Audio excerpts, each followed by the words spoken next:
A pleasant good afternoon to everyone. Nandito na naman po tayo for sharing the Holy Bible. Now we are in Genesis chapter 26 na po tayo. Ano ba ang nilalaman ng Genesis chapter 26? No? So dito sa Genesis chapter 26, meron ditong sinasabi na famine in the land. During that time, meron dong nagkaroon ng there is a severe famine came like in Abraham's time. Isaac planned to go to the Egypt, but God told him to stay in Gerar and promised to bless him and his descendants. Yan po. Ibig sabihin yung iba pa po yung famine na dinanas ni Abraham, ito po yung famine na kapanahunan na ni Isaac. God renews his covenant with Isaac. God assured Isaac that promises given to Abraham, land, descendants, and blessing to the nations would continue through him. Ibibigay po yun sa kanya ng Panginoon. Yun yung pinangako ng Lord kay Abraham na pararamihin kita, sindami ng bituin, at yun ay tinotoo at binigay sa kautuparan ng ating Panginoong Diyos. Isaac and Rebecca in Gerar.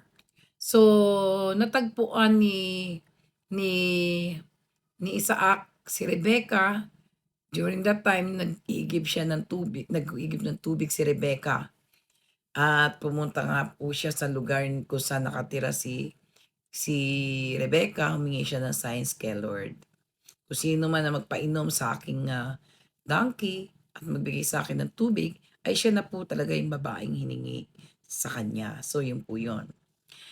Fearing for his life, Isaac and Rebecca was his sister. King Abimelech later discovered the truth and warned the people not to harm them. Kasi nung nandun sila sa Gerar, sinabi ni Isaac kay Rebecca, pag may nagtanong sa iyo, huwag mo sasabihin asawa mo ko. Sabihin mo kapatid mo kasi baka patayin nila ako. Katulad din po yan ng istorya ni Abraham kay Sarai na magpunta sila sa ibang bayan. Yan po. Isaac is greatly blessed.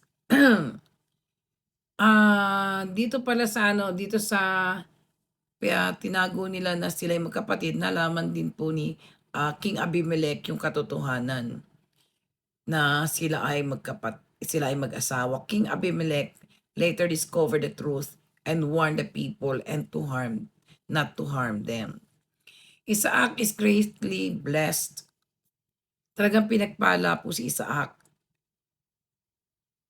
Isaac planted crops and harvested 100-fold, becoming very wealthy with flocks, herds, and servants. Envy of the Philistine. Because of Isaac's property, the Philistine envied him and filled up the wells that Abraham's servants had dug. Isaac moves away peacefully. Abimelech asked Isaac to leave. Isaac obeyed and moved to the valley of Gerar, where his servants dug new well. Okay po? Ibig sabihin, umalis sila kay Abimelech, sa kaharian ni King Abimelech, at sila ay nagpunta sa Gerar. Doon po sila tumira. At doon po ay pinagpala sila ng Panginoon ng talagang lahat po ng pagpapala ay binigay sa kanila. Conflict over wells. Each time Isaac's servants dug a well, the herdsmen of Gerar quarreled over it. Isaac named the well Esek and Sitna. Rehoboth, a place of peace, Isaac dug another well, and no one contested its name, Rehoboth, saying God had made room for them to prosper. Yan po yung mga nilalaman ng chapter 26, no? And what are naman the lessons? Ano yung nakuha natin dito sa nakuha nating magandang aral sa Genesis 26? Obedience brings God's blessings. Ibig sabihin kapag tayo masunurin sa Panginoon, pagpapalain tayo ng Diyos. Isaac obeyed God by staying where the Lord told him to remain, and God blessed him abundantly. Pinagpala po talaga si Isaac kasi sinunod niya ang Panginoon na mag-stay siya sa Gerar. God's promises continue through generations. Ibig sabihin, although pinangako po niya yung pagpapala na yung kay Abraham, but still, dahil anak po siya, anak niya si Isaac, still binigay pa po rin po niya yun. Tinupad niya yung pangako niya. God reaffirmed to Isaac the same covenant he made with Abraham, showing that his promises are lasting and unchanging, na hindi ito magbabago. Prosperity may bring opposition. Yeah, that's true. Kapag ang tao ay umuunlad na, nagiging mayaman na, nagiging kilala na, so maraming maiinggit sa iyo.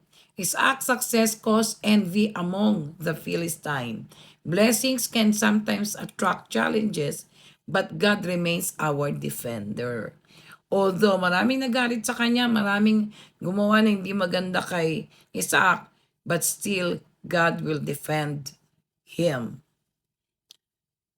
Choose peace over conflict. Isaac repeatedly gave up wealth rather than fight. Mapagbigay po siyang tao. So may mga umangkin do sa wells na kanyang ginawa. Sa wells yung ano po yun, yung tubigan, yung kinukuha ng tubig. God honored his humility and later gave him a place of peace and abundance. So mapagbigay po siya, mapagpakumbaba. Kaya naman binigyan siya ng Panginoon ng place, lugar kung saan may peaceful and punun-puno ng pagpapala. God makes room for those who trust Him. When Isaac stopped striving, God led him to Rehoboth, a place where there was room to grow and prosper. Ibig po sabihin, si Isaac po, nag-stop po siya sa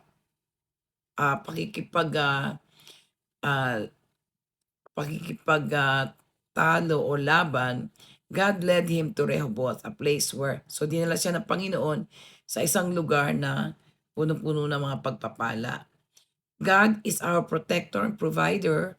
Despite fear and uncertainty, God measured Isaac saying, "Do not fear, for I am with you." Sa buhay po natin, wala tayong dapat ikatakot.